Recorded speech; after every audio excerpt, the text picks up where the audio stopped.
Salam sehat. Kita bahas kali ini tentang Oedipus Complex. Ini adalah tema yang diinginkan di dalam tulisan di kolom komentar pada video sebelum ini, yaitu tentang Oedipus Complex, kemudian tentang incest, perkawinan sedarah. Tapi ini saya bahas terpisah. Di video ini saya bahas tentang Oedipus Complex. Oedipus Complex adalah seorang pria, seorang laki-laki yang menyukai seorang perempuan yang dominan. Apa sih maksud dominan nanti? Saya jelaskan. Ya. Kalau seorang pria kelak menjadi Oedipus Complex, kalau wanita kelak menjadi Elektra Complex. Tapi Elektra Complex tidak begitu banyak terbahas karena seorang perempuan yang membutuhkan seorang laki yang dominan itu hal yang lumrah. Sehingga tidak begitu banyak permasalahan yang perlu dimunculkan, di blow up. Tapi Oedipus Complex beda. Ya. Sehingga zaman dulu Sigmund Freud itu melakukan penelitian perkembangan anak dari 0 sampai 18 tahun. Karena perkembangan pada masa ini adalah menentukan kehidupan secara psikis, termasuk psikoseksualnya, termasuk psikososialnya juga. Psikisnya, psikoseksual, psikososialnya juga di kemudian hari, di remaja ke atas sampai dewasa. Itu terbentuk dari usia 0 sampai 18 tahun. 5 fase perkembangan anak dari 0 sampai 18 tahun itu, yang pertama adalah fase oral, 0 tahun sampai 1 tahun. Kemudian fase anal, itu 1 sampai 3 tahun.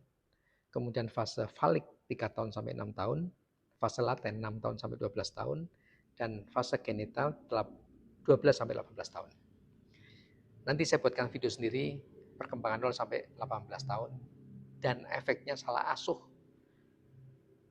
di kehidupan di kemudian hari. Nah, ini saya langsung aja pada usia fase falik 3 sampai 6 tahun. Pada usia ini si anak mulai menyukai dengan alat kelaminnya. Sehingga sering pipis. Karena ada kenikmatan tersendiri di alat kelaminnya. Bolak-balik sering kencing, sering pipis. Kemudian sering dipegang-pegang, sering dipermainkan. Dimainin sendiri maksudnya. Kemudian kalau misalnya dia tidur digesek-gesekin di bantal, di kursi, dan dia kalau tidur kadang-kadang pinginnya telanjang karena sambil dimainin. Dan pada masa ini lagi lucu-lucunya, ditambah si ibunya begitu sayangnya, begitu hebat terhadap anak ini. Nah, ini mulai ini tahapan awal munculnya kelak Oedipus Complex. Sayangnya ibu yang begitu hebat, sehingga akhirnya si anak ini merasakan bahwa bapaknya adalah pesaing. Ya. Apalagi kalau misalnya bapaknya memarahi anaknya. Sekalipun bukan marah yang begitu hebat, hanya melarang-larang saja. Kemudian si ibu tidak seia sekata. Bapaknya marah, anaknya, "Pah, jangan kayak gitu. Udah kasih aja mainan." Misalnya nggak boleh mainan tertentu. Ya. Sehingga dia merasa si ibu ini lebih dominan. Bapaknya saja kalah. Dan dia selalu membela dirinya. Ya.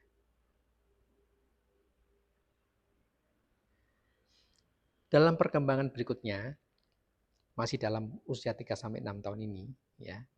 Tadi sayangnya ibu yang berlebihan, sampai kalau bapaknya memarahi atau melarang sesuatu, ibunya pembelaannya begitu hebat, ya.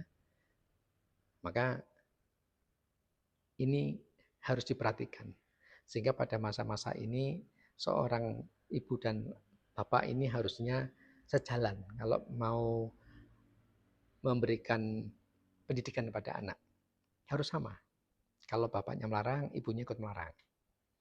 Ya. Jangan di depan anaknya saling bertengkar hanya karena si bapaknya memarahi anaknya. Kira-kira itu semua berlebihan. Semua berlebihan. Ya.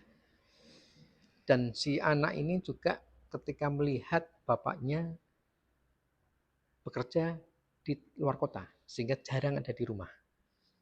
Maka si anak ini ingin menggantikan peran bapaknya. Karena bapaknya juga dianggap pesaing. Ya. Belum lagi kalau melihat si bapak kadang memarahi ibunya. Apalagi sampai tidak hanya verbal, sampai KDRT. Ya. Jadi suasana di rumah itu membuat anak melihat sesuatu hal yang akhirnya terfiksir di dalam apa yang dia lihat sampai masuk dalam alam bawah sadar yang kemudian ini terbawa sampai nanti remaja, sampai dewasa dan seterusnya. Sehingga kelak anak ini kalau dia mau mencari seorang perempuan, dia lebih suka perempuan yang dominan. Artinya dominan adalah si wanita ini bisa memberikan kasih sayang yang menyerupai ibunya. Semua yang penting mirip ibunya. Dalam memberikan kasih sayang, dalam memberikan support, bukan finansial. Ya, bukan finansial. Jadi bukan berarti perempuannya harus lebih kaya, bukan. Sekalipun pria ini dia punya pendapatan lebih besar, dia tetap mengharapkan seorang wanita yang dominan di luar masalah finansial. Usia tentunya biasanya orang yang seperti itu akan lebih dewasa, lebih tua umurnya. Tapi tidak berarti harus lebih tua. Yang penting dia dominan. Sekalipun katalah sebaya, yang penting dia dominan mirip dengan ibunya. Karena wanita ini sepertinya pengganti ibunya. Semuanya pokoknya harus mirip dengan ibunya. Dan kasih sayangnya pun dia berlebihan terhadap wanita ini. Sampai wanita ini sepertinya miliknya, akan dikuasai. Tidak boleh bergaul, guyon sama temennya yang laki-laki. Begitu dia memproteksi terhadap perempuan ini. Artinya semua berlebihan. Ya. Itu Oedipus kompleks. Mungkin ada literatur yang berbeda cara membahasnya berdasarkan pendekatan dari keilmuan. Kalau yang saya sampaikan ini adalah dari kedokteran psikiatri, kedokteran jiwa. Perkembangan ini kan perkembangan yang dipelajari dari sisi kedokteran jiwa. Mungkin dari sisi psikologi, keilmuan psikologi juga mungkin hampir serupa. Nah, kalau pendekatan dari keilmuan yang lain mungkin ada perbedaan. Sehingga kalau nanti para pemirsa ada yang ingin menambahkan apa yang saya sampaikan, silakan tambahkan di kolom komentar demi untuk edukasi semua pemirsa. Sehingga penjelasan tentang Oedipus kompleks ini akan menjadi lengkap dari berbagai sudut pandangan keilmuan. Itu ya yang bisa saya sampaikan tentang Oedipus kompleks. Salam sehat.